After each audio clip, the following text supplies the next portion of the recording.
এ এক অন্যরকম ঈদের নামাজের জামাত। প্রথমবারের মতো পুরনো বাণিজ্য মেলার মাঠে ঈদের জামাতে অংশ নিতে ভোর থেকেই দলে দলে মুসল্লিরা জমায়েত হতে থাকে। কেউ একা, কেউ আবার আসেন পরিবারসহ।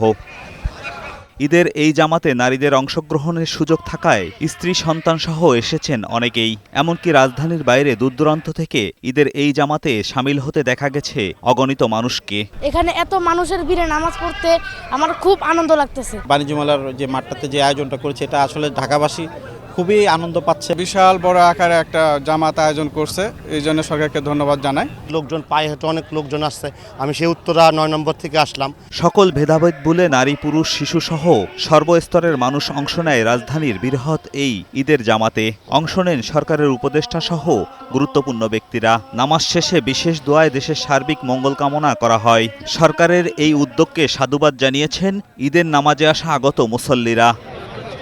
এই প্রথম ঢাকায় বাংলাদেশে এত বড় একটা আয়োজন করা হয়েছে। আমরা এখানে এসেছি ঈদের জামাতে অংশগ্রহণ করতে। প্রথমবারের মতো নারী এবং পুরুষদের জন্য একই সাথে ঈদের নামাজের আয়োজন করা হয়েছে। আমি ঈদের সকালে বাবার সাথে ঈদগার মাঠে নামাজ পড়তে আসছি। আমার খুব ভালো লাগতেছে। ঈদের জামাত শেষ হতেই বেজে ওঠে ব্যান্ড পার্টির বাজনা।